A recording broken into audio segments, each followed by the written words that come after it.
Hey everybody, welcome to Wednesday's Devotional. Today we're going to look at Genesis chapter 26. And it's a little story that's tucked between a couple of major stories. And so oftentimes we miss these types of things.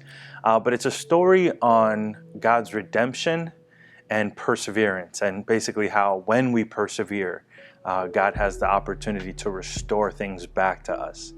So the story has to do with Isaac, and Isaac we know is Abraham's son. God makes this wonderful promise to Abraham that he would bless him, his descendants, that would be as numerous as the grains of sand on the shores.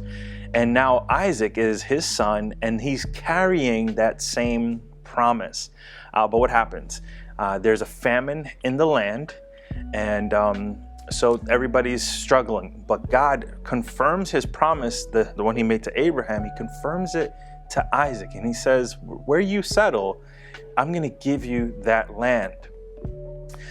So Abraham dies, or has died at this point, and so a lot of his wealth and a lot of his prosperity has been kind of set back. It's been set back because, again, there's a famine.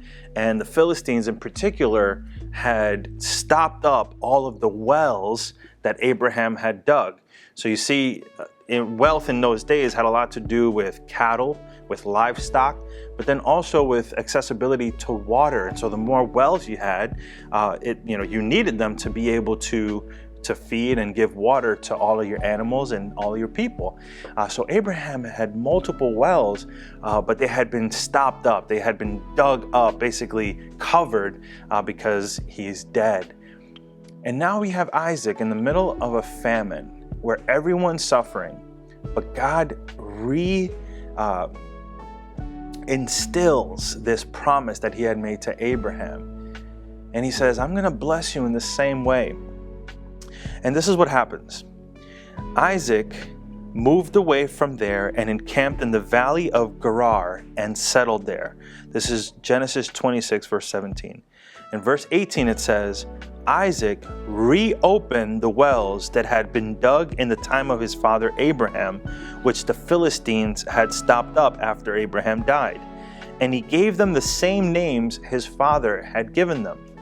So how amazing that in the middle of a famine, God reminds Isaac of the promise that he made Abraham, and Isaac is then able to reopen those wells. In the midst of famine, where everybody's suffering, in a time where everyone is struggling, God still had a way to fulfill his promise. And so Isaac begins to open up these wells, but he doesn't stop there. Listen to what it says next. In verse 19, Isaac's servants dug in the valley and discovered a well of fresh water there. So not only did they reopen the wells that Abraham had opened and that had been closed up, but now he finds another stream of fresh water. Verse 20, but the herdsmen of Gerar quarreled with Isaac's herdsmen and said, the water is ours. So he named the well Esek, because they disputed with him. Verse 21, then they dug another well, but they quarreled over that one also. So they named it Sitnah. And here's the lesson for us today. In verse 22, he says, he moved on from there and dug another well, and no one quarreled with it. He named it Rehoboth, saying, now the Lord has given us room, and we will flourish in the land. So let's think about this for a second. Here we are in a time that's so difficult for so many people in so many different ways. I mean, all of us are feeling the challenges of the day and age that we're living in.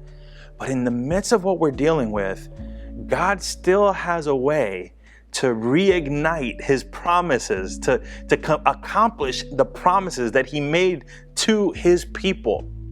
And even though it may feel like famine, and even though it may feel dry and desolate, there are wells and there is water flowing that God wants us to reach, and that he needs for us to open back up so that we can receive that refreshing.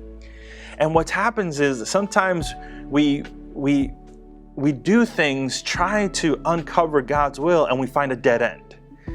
And then we do something else and we find another dead end. And how many times do we quit after the first time, after the second time? But Isaac didn't quit.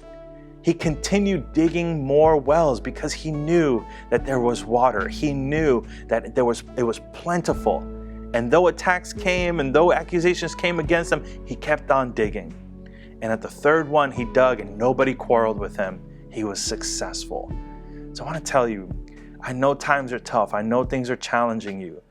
And maybe you've tried, maybe you've tried again. Well, don't stop trying. Don't stop digging. Don't stop expanding, because eventually you're going to get to that place where God has the provision for you and nobody will quarrel with you if you will just persevere. So persevere. Today, whatever you're going through, persevere. And you too will be able to say, like Isaac, now the Lord has given us room and we will flourish in the land. God bless you, church.